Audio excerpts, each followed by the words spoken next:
Ja Morant was in the spotlight for all the wrong reasons last year, and he will need to serve a 25-game suspension before he returns to the court.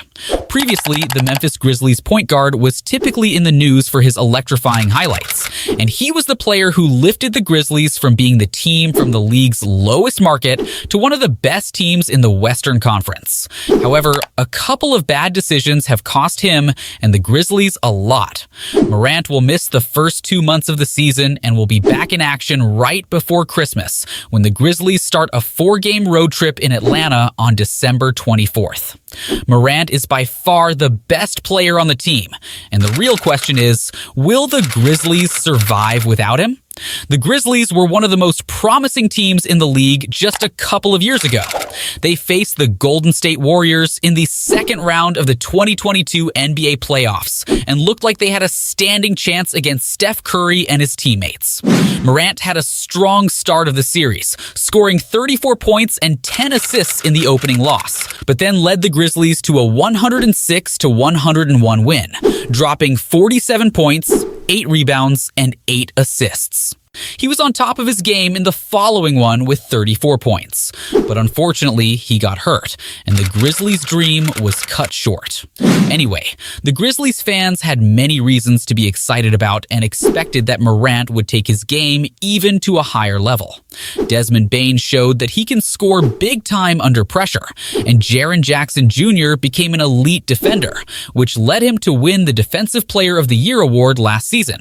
However, things took a wrong turn real quick as Morant was causing trouble off the court. On February 5th, 2023, an incident was reported involving Morant's associates and members of the Indiana Pacers traveling staff, which led to an NBA investigation. The incident occurred on January 29th when the Pacers visited the Grizzlies at Memphis's FedEx Forum. Following a game between the Pacers and the Grizzlies, acquaintances of Grizzlies star Ja Morant aggressively confronted members of the Pacers traveling party near the team's bus in the loading area of FedEx Forum, and later, someone in a slow-moving SUV, which Morant was riding in, trained a red laser on them. Pacers staffers anonymously stated that they believed the red laser was attached to a gun. No police report was filed, and NBA spokesperson Mike Bass confirmed the league's investigation could not verify that anyone was threatened with a weapon. That particular incident was something that Ja could have got away with it, but things started to heat up in the following days. On March 1st, the Washington Post released a story on 2 separate allegations around Morant from the previous summer.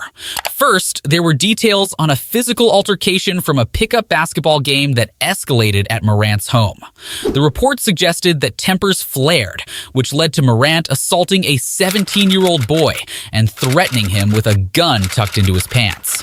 An NBA spokesperson wouldn't confirm whether the league had previously investigated the incident or planned to launch an investigation in the near future. Furthermore, the Washington Post detailed a situation regarding Morant's mother at a finish line at a local mall. She reportedly got into a dispute with a store employee before calling her son, who showed up on the scene with 9 friends.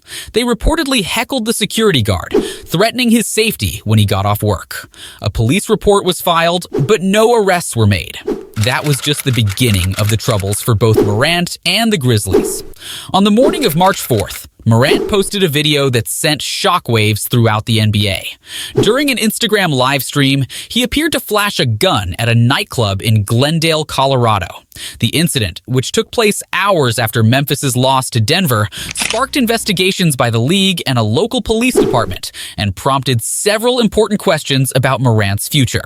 In the video, Morant can be seen dancing and rapping along to a song.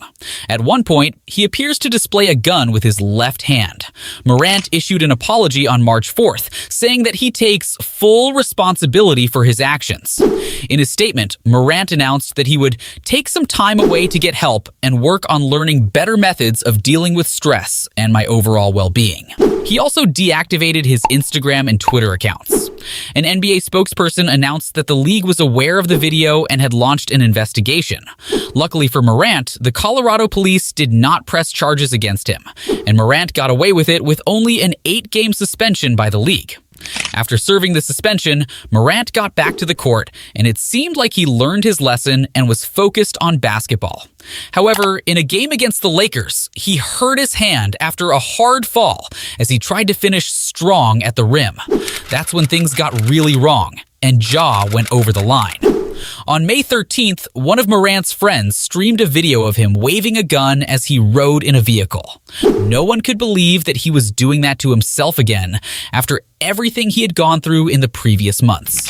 Many believed that he would be done if it were some other player who wasn't an all-star and did not have a max deal and one of the highest-selling jerseys. No one could have believed that Morant was putting himself into trouble again, and this time, the league had no choice but to punish him brutally.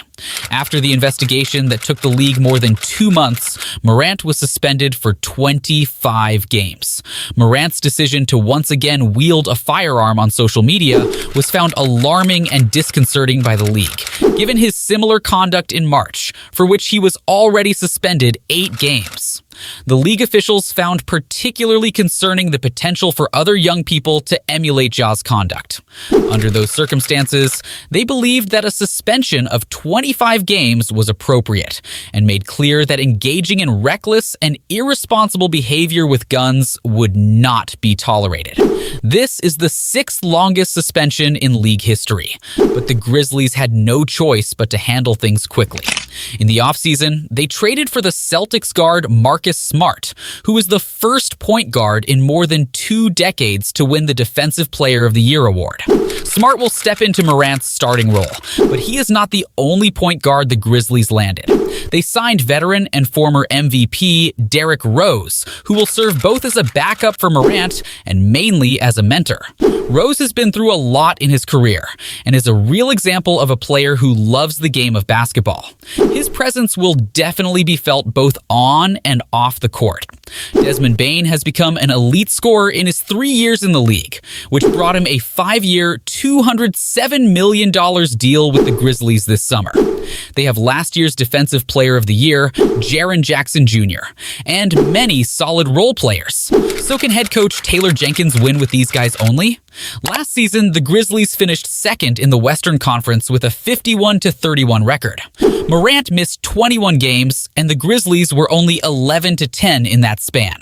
Jenkins will have Smart and Rose to cover for Morant's absence, but still, it changes a lot for the Grizzlies. Morant was the motor of the team who ran the Grizzlies' Fats offense. He can score from both inside and outside, and can finish strong at the rim. Smart is a much better defender than Morant, but on the offensive end, he is not even close to Morant. Smart has been a point guard in the Celtics offense, which was much slower than what the Grizzlies are used to playing. Smart is not someone who can run fast breaks, and his driving to the rim is very limited. He shot 41.5% from the field last season and 33.6% from deep, which is not something that the Grizzlies offense can rely on. Rose played only 27 games for the New York Knicks last season and averaged 12.5 minutes per game.